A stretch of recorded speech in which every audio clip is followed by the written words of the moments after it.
Buenos días, buenas tardes, buenas noches, este es tu amigo Tony Miskatonic y el tema de hoy es la triste vida de la princesa Aspasia, despreciada por casarse con un rey. Pero antes de continuar te invito a que te suscribas a este canal a fin de que puedas seguir recibiendo notas como esta. Alejandro I fue el tercer rey de los griegos desde 1917 hasta su muerte. Segundo hijo del rey Constantino I de Grecia, sucedió a su padre en 1917, después de que los aliados hubieran obligado a este último y a su hijo mayor, el diádocos Jorge, a partir al exilio en Suiza. Sin experiencia política real, el nuevo soberano estuvo privado de todo poder y hecho prisionero en su propio palacio por el primer ministro, el cretense Eleftherios Venizelos, quien gobernó con el apoyo de las potencias de la Triple Entente. Convertido en un mero pelele, Alejandro I apoyó a las tropas griegas en su guerra contra Bulgaria y el Imperio Otomano. Finalmente se convirtió en el soberano de una Grecia cuyo territorio había aumentado considerablemente tras la Primera Guerra Mundial y el inicio de la Guerra Greco-Turca. Contrajo matrimonio morganático en 1919 con Aspasia Manos, una noble griega, lo que provocó un escándalo en Grecia así como en la familia real.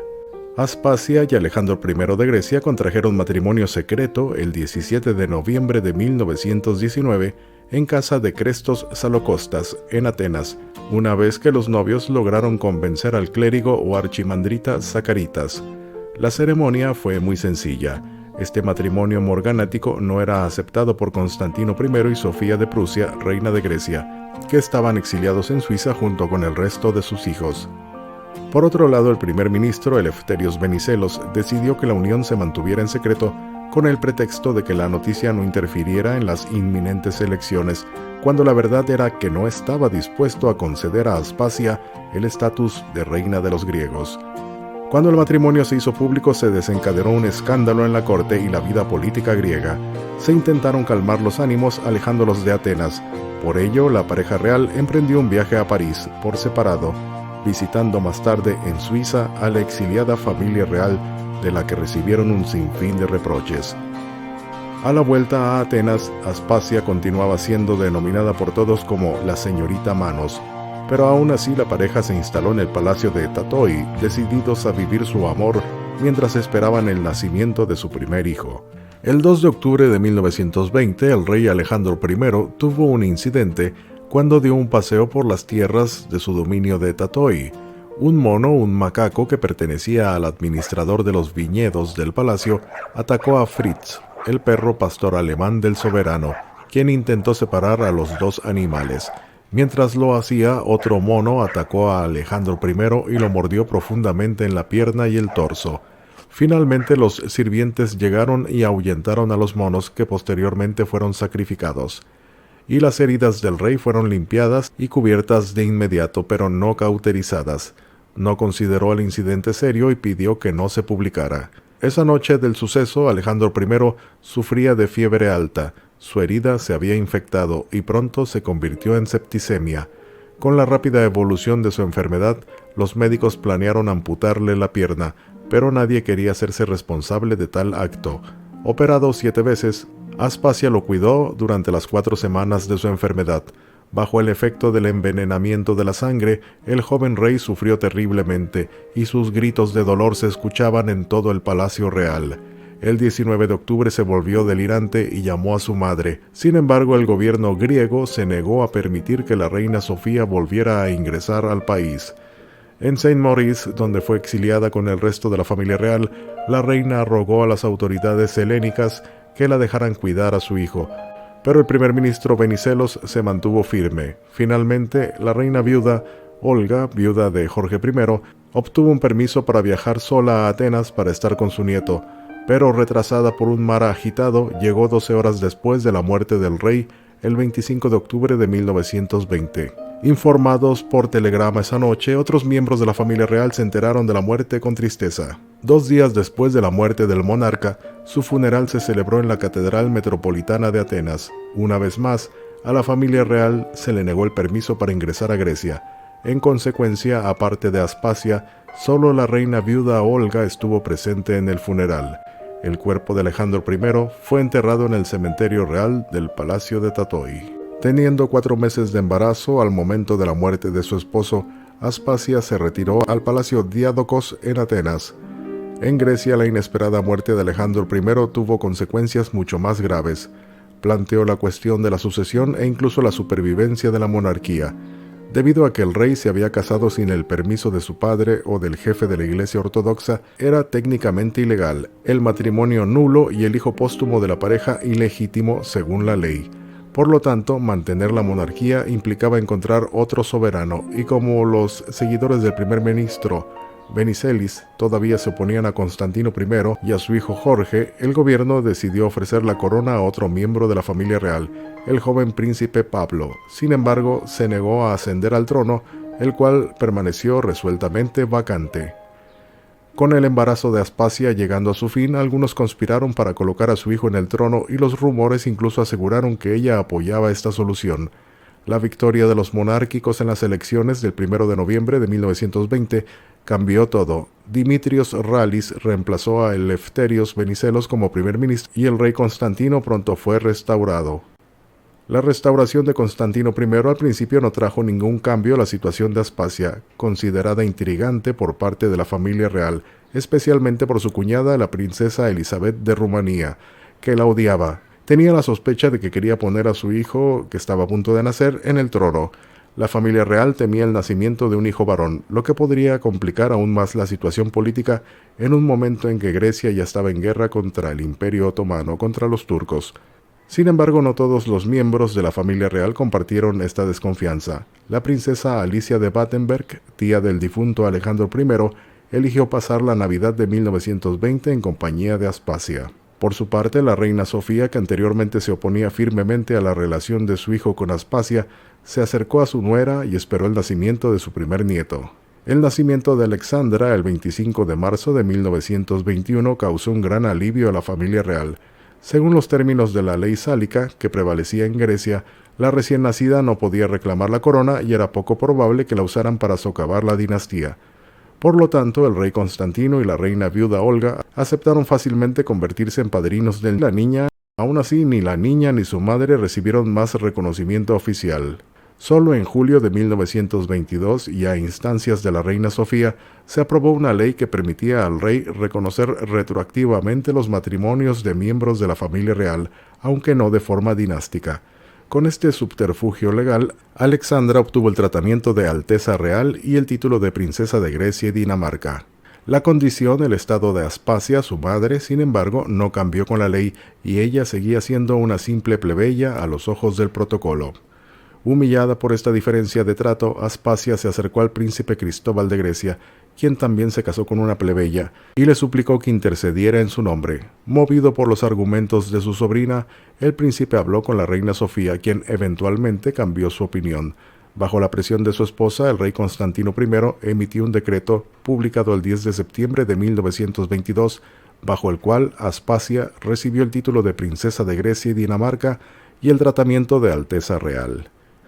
A pesar de estos acontecimientos positivos, la situación de Aspasia y su hija no mejoró.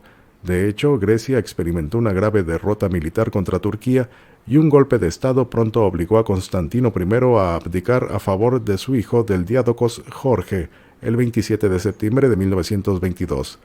Las cosas fueron de mal en peor para el país, y tras un fallido golpe de estado monárquico, el estado obligó al nuevo rey Jorge II y su familia al exilio en diciembre de 1923. 4 meses después, el 25 de marzo de 1924, se proclamó la Segunda República Helénica, y tanto Aspasia como Alexandra son los únicos miembros de la dinastía a los que se les permite quedarse en Grecia. Sin dinero, Aspasia con su hija eligió seguir a sus suegros hasta el exilio a principios de 1924. Encontraron refugio con la reina Sofía, quien se mudó a Villa Babolina en Fiesole, cerca de Florencia, poco después de la muerte de su esposo en diciembre de 1923. La ahora reina viuda, que adoraba a Alexandra, estaba encantada, incluso si su situación financiera también era precaria. En 1927, Aspasia y su hija se mudaron a Ascot, Berkshire, en el Reino Unido. Fueron recibidos por Sir James Horlick, el cuarto barón, y su familia, quienes los albergaron en su castillo. Con sus ahorros personales y el apoyo financiero de Horlick, Aspasia compró una pequeña propiedad en la isla de Giudecca, en Venecia, antigua casa de Caroline Eden, tía abuela del primer ministro británico Anthony Eden. La villa y sus 3.6 hectáreas de terrenos ajardinados reciben el sobrenombre de Jardín del Edén. Viuda durante muchos años, en 1933 Aspasia tuvo una relación romántica con el príncipe siciliano Stravia, quien le pidió que se casara con él. Estaba a punto de aceptar la propuesta cuando murió repentinamente de fiebre tifoidea. En 1935 la Segunda República Helénica fue abolida y Jorge II fue restaurado en el trono tras un referéndum organizado por el general Georgios Kondilis. Mientras que varios miembros de la familia real decidieron regresar a Grecia, Aspasia decidió permanecer en Italia, pero afirmó en nombre de su hija su parte legítima de la herencia de Alejandro I. A diferencia de la princesa Alexandra, Aspasia no fue invitada posteriormente a las ceremonias que marcaron el regreso de los restos del rey Constantino I, la reina Sofía y la reina viuda Olga al reino en 1936, o a la boda de su cuñado, el diádocos Paul, con la princesa Federica de Hannover en 1938. Peor aún, Aspasia no tenía espacio en el cementerio real de Tatoi porque la tumba de su esposo era contigua a la de sus padres para mantenerlo alejado de su esposa incluso en la muerte. El estallido de la guerra greco-italiana el 28 de octubre de 1940 obligó a Aspasia y Alexandra a abandonar repentinamente la Italia fascista. Se establecieron con el resto de la familia en Atenas. Ansiosa por servir a su país en ese momento difícil, Aspasia se involucra en la Cruz Roja. Sin embargo, después de varios meses de victoriosas batallas contra las fuerzas italianas, Grecia fue invadida por el ejército de la Alemania nazi y la mayoría de los miembros de la familia real abandonó el país el 22 de abril de 1941. Después de una breve estancia en Creta, que fue bombardeada por Alemania, Aspasia y su familia partieron hacia Egipto y Sudáfrica. Mientras que varios miembros de la familia real se vieron obligados a pasar la Segunda Guerra Mundial en Sudáfrica, Aspasia obtuvo el permiso del rey Jorge II de Grecia y el gobierno británico para mudarse al Reino Unido con su hija. Llegadas a Liverpool en el otoño de 1941, se establecieron en Mayfair, Londres. En la capital inglesa, las princesas griegas reanudaron sus actividades con la Cruz Roja. Mejor aceptadas que en su propio país, fueron recibidas regularmente por la duquesa de Kent, quien había nacido como princesa Marina de Grecia, y mientras estaba de licencia de la Marina Real, conoció al futuro duque de Edimburgo, nacido como príncipe Felipe de Grecia, quien durante algún tiempo fue considerado como un esposo adecuado para Alexandra. Sin embargo, Alexandra pronto conoció y se sintió atraída por otra figura real. En 1942, la princesa griega conoció al rey Pedro II de Yugoslavia, en una gala de oficiales en Grosvenor House. El soberano de 19 años había vivido en el exilio en Londres desde la invasión de su país por las potencias del Eje en abril de 1941. Rápidamente se enamoraron y finalmente se casaron el 20 de marzo de 1944, a pesar de la oposición de la reina madre, María de Yugoslavia, quien nació como la princesa María de Rumania. La ceremonia fue muy modesta debido a dificultades financieras relacionadas con la guerra, pero Aspasia, que siempre quiso ver a su hija casarse bien, estaba encantada. Poco después del final de la guerra, el 17 de julio de 1945, la reina Alexandra dio a luz a su único hijo, el príncipe heredero Alejandro de Yugoslavia, en la suite 212 del Hotel Claridge en Brook Street, en Londres, que según algunos informes se transformó para la ocasión en territorio yugoslavo por intercesión del primer ministro británico Winston Churchill. Sin embargo, la llegada del heredero al trono fue seguida rápidamente por la deposición de la dinastía Karađorđević y la proclamación de la República Federal Socialista de Yugoslavia por el mariscal Tito el 29 de noviembre de 1945. Este es el comienzo de un largo periodo de dificultades, marcado por la inestabilidad financiera, la búsqueda de proyectos políticos y el deterioro de las relaciones entre Alexandra y Pedro II. Después del final de la Segunda Guerra Mundial, Aspasia decidió no regresar a Grecia y regresó a Venecia para vivir una vez más en la isla de Giudecca. De vuelta en el Jardín del Edén, encontró su casa parcialmente destruida por el conflicto y comenzó a reconstruirla. Aún sin recursos financieros suficientes y preocupada por la situación de su hija, que le otorgó en algún momento la tutela de su nieto, el príncipe heredero Alexander, Aspasia llevó una vida tranquila, puntuada por algunas apariciones públicas durante eventos culturales. Con los años, su situación financiera se deterioró aún más, y durante el invierno de 1959 a 1960, la princesa ya no pudo pagar las facturas de calefacción. Así que dejó temporalmente el Jardín del Edén y se quedó en los hoteles Europa y Britannia en Venecia. Poco después se vio obligada a vender algunos muebles y otros objetos de valor para pagar sus deudas. Desmoralizado por el exilio y las dificultades financieras, el ex-rey Pedro II de Yugoslavia se convirtió gradualmente en alcohólico y alivió su aburrimiento multiplicando sus asuntos con otras mujeres. Desgastada por el comportamiento de su esposo, de quien todavía estaba enamorada, Alexandra desarrolló comportamientos cada vez más peligrosos para su salud, probablemente propensa a la anorexia. En 1950, la ex-reina emprendió un primer intento de suicidio, mientras estaba con su madre. Después de varios años de deambular entre Italia, Estados Unidos y Francia, Alexandra finalmente se mudó permanentemente al Jardín del Edén después de la muerte de Pedro II en 1970. Afligida por el destino de su hija, Aspasia vio que su propia salud se deterioraba gradualmente con los años. Gravemente enferma, no pudo asistir a la boda de su nieto con la princesa María da Gloria de Orleans-Braganza el 1 de julio de 1972. Un mes después, el 7 de agosto de 1972, la princesa Aspasia murió en el hospital Ospedale al Mare en Venecia.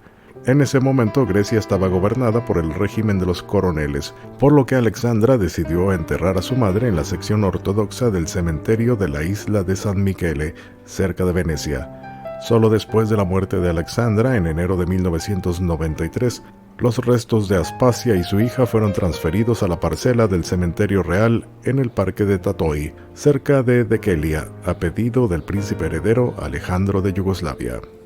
Se despide tu amigo Tony Miskatonic y te deseo un buen día.